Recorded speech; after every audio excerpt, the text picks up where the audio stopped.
نبی علیه الصلاة والسلام په موږ او تاسې باندې ډېر زیات شفقت لري.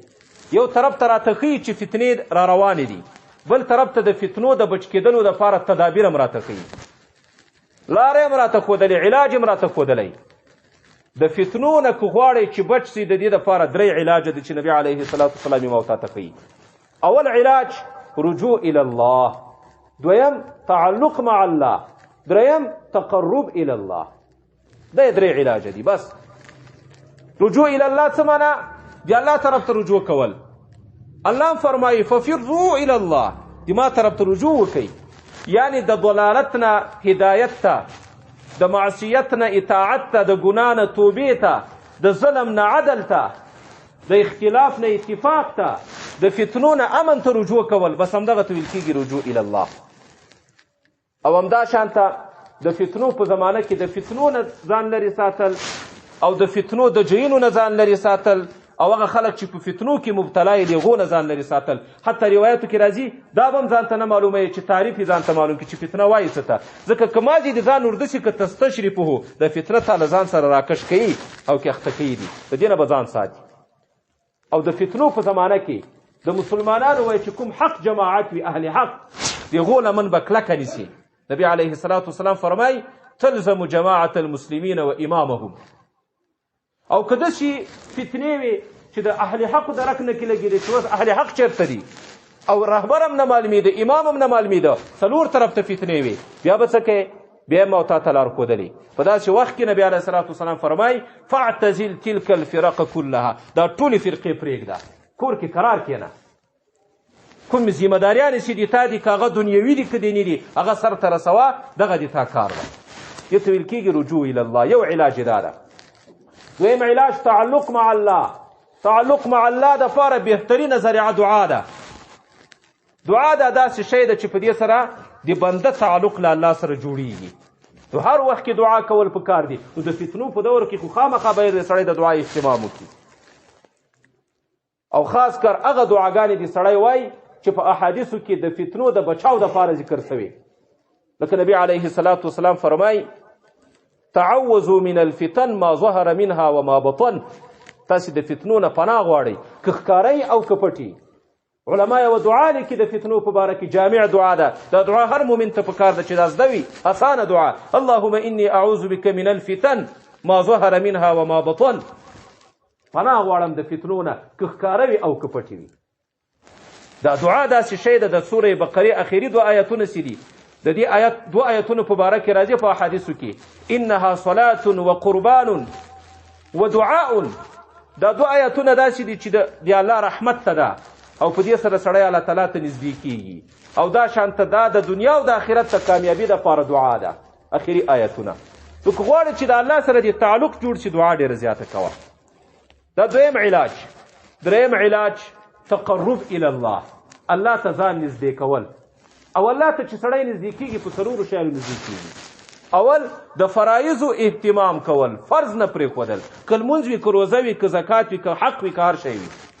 دویم د نواهیو نه اجتناب کول، بیکاره کارونه ګناهونه د دې نه ځان ساتل. په دې سره الله تعالی ته سړی ډېر نږدې کېږي. او دریم د قرآن عظیم الشان تلاوت.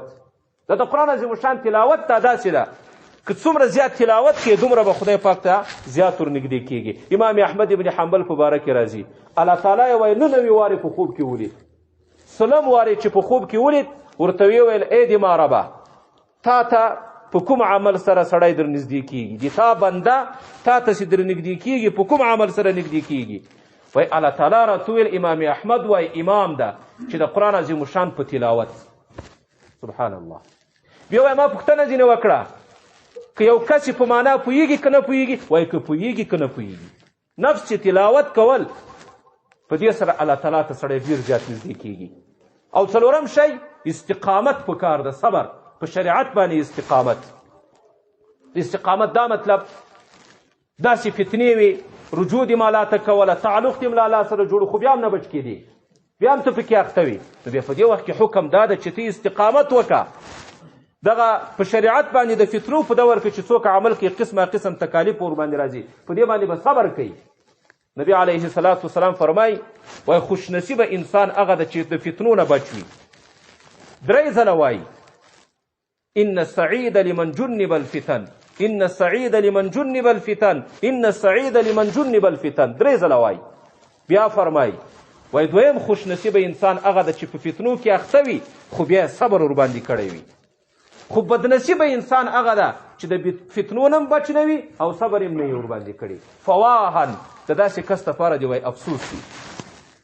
دا علاجونه دي ما او تا ته د الله پیغمبر ښودلي. او د فتنو په دور کې په شریعت باندې عمل کول دا بیا ډېر زیات فضیلت لري. نبی علیه الصلاة والسلام فرمایي ځکه د فتنو په دور کې په شریعت باندې عمل کول ډېر سخت وي، تکالیف سړي ته ډېر زیات راځي، په هغه به ته صبر کوې او که تا صبر په وکړه ګناهونه دې معاف کېږي او د جهنم د عذاب نه به هم خلاصېږي. د الله پیغمبر فرمایي وایي امتي هذه امة مرحومه، زما دا امت مرحوم امت ته خدای پاک رحم په کړی. لیس علیها عذاب فی الاخره، وایي په آخرت کې به په دوی باندې عذاب نه وي. خپل امت یادوي، یعنی دایمي عذاب یا سختترین عذاب یا د دې امت د اکثرو طبقو عذاب به نه وي ځکه چې پاک به وي. دا مقصد. خو په دنیا کې به عذاب وي په دې امت، وعذابها او د دوی عذاب د دې امت په دنیا کې الفتنو فتنې دي، والزلازل زلزلې دي، والقتل او خپل منځ کې جنگ ده. او یو بل روایت کې د الله پیغمبر دا هم فرمایي چې د فتنو په دور کې سړی عمل وکړي په شریعت باندې دا داسې ثواب لري لکه د امن په زمانه کې 50 صحابه یو نیک عمل کړی. سبحان الله، 50 صحابه.